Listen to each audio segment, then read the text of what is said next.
Nonprofits, my favorite. I always say I'm a nonprofit junkie. And with us now is Lance from EAC. Welcome to the show. How are you? I'm very well. Thank you for having me. Long Island has a plethora of nonprofit organizations. Why do you think per capita we have more nonprofits probably than anywhere in the country? I think we do. Okay. I think because there are so many people that are so well-intentioned, they want to do the right thing. And it often isn't the right thing because we end up spreading ourselves out too thin. I remember after 9/11, there was a lot of the creation, if you will, of a lot of not-for-profits as a result of that horror. And you know, I kept telling, as people would call me, I would say, don't do that. There's other ways that you can help in memory of the person or persons that you lost. So I think it's been a bad track for us to go down. Not that there weren't a whole bunch of not-for-profits before that. Gotcha. So you're thinking sometimes having more isn't necessarily better. In terms of the absolute numbers of not-for-profits, I don't think it's a good idea. I think it really what makes not-for-profits work today is an understanding of the world of business, whether it be human resources, finance, accounting, insurance, you name it.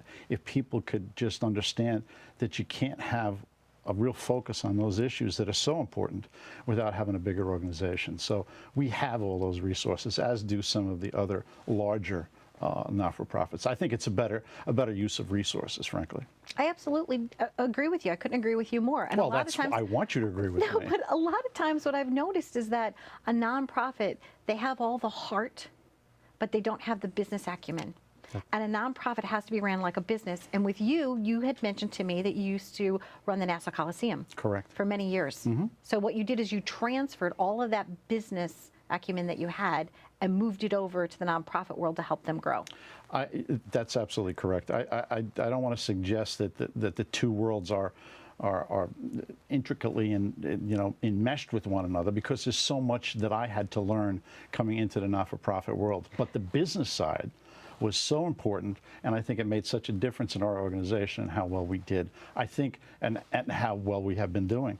When I came in almost 20 years ago, we were about $10 million agency. We're almost a $30 million agency today, and that's through nice growth. It's through controlled growth. It's through finance. It's through human resources and making sure all of our people are properly trained. And so I think the two have to. They have to work together. Because you have to be fiscally sound. How Absolutely. can you not, if you can take good care of the things at home with your nonprofit organization and you're fiscally sound, then you can help other people that aren't fiscally sound at the time. Correct. I agree with you. I couldn't agree with you more. I think it's very important. You have a lot of programs and you're servicing a lot of people. What makes EAC, besides the fact that it's ran well, a good organization? What are you doing? We're doing, I think, different work, different than most people do. We do things, a lot of our work is in the criminal justice area, where people have run afoul of the law for any one of a number of different reasons, typically through substance abuse. And you know, that's a very hard area, but it's one that we're very comfortable in. And we operate in Nassau, Suffolk, Brooklyn, Queens, Bronx, Staten Island, Manhattan, and Rockland County. And we work with all of the DAs, with all of the judges. The judges can call me up, the DAs can call me up, and vice versa. And I think that's so valuable. And a lot of people don't understand what it is that we do and how we do it. So that's one big area. But we also do, for example, we just started, maybe 6 or 8 months ago, we just became the largest purveyor provider of Meals on Wheels in Nassau County, about $1.5 million in Meals on Wheels. And it's because we do a good job at it, and our reputation kind of precedes us. And so government, which is where the lion's share of our funding comes from, they get us, they understand us, they see what it is that we do, and they're willing to, to kind of reach out and touch us. So that's very important to me. I had a big smile on my face when you said Meals on Wheels, because my mom, Judy, was known for, at our church, bringing meals to people that were sick or somebody just had a baby or something like that, right? And we used to have the names of the people listed, Lance, on our refrigerator. Yep. So at the end of the night, during our dinner meal, we'd say, and dear God, please bless the people on the refrigerator, right? Yeah, that's cute. But It's so important. Meals on Wheels, to be able to have that, because a lot of times people are disabled, they're shut in, they can't get out to get food. Bringing that to them I will makes a tell you a difference. very interesting story, but I agree with you 100%. But I'll give you one example of something Okay. that kind of drives me to support the notion of Meals on Wheels. One of my drivers, because we do it different ways. We have volunteers in some cases we have professional drivers.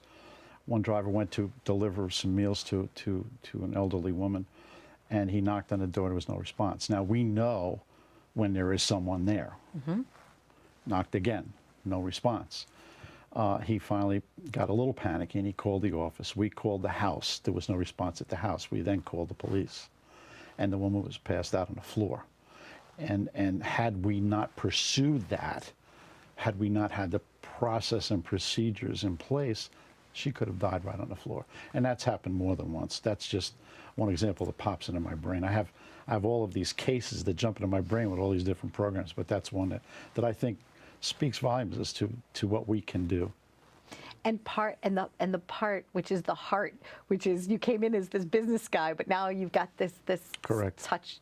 You're touched by it, Well, and I love that. I really do. You know, the interesting thing is I came in, I was asked to join the board. I mean, most not-for-profits have boards of directors to direct what's going on with the not-for-profit. And I was asked to come in and join the board while I was working at the Coliseum. And I'm going, I haven't got time for this. I'm working 70 hours a week. And my friend who was running it then, he says, I need your help. And, you know, that's all he had to say was that, you know, he needed my help.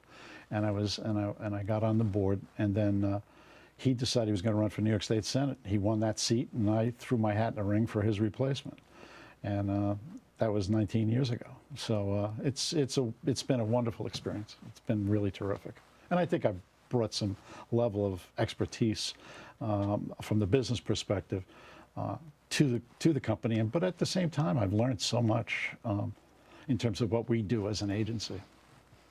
And why what you do is important. Yeah. Saving lives. It's about saving lives.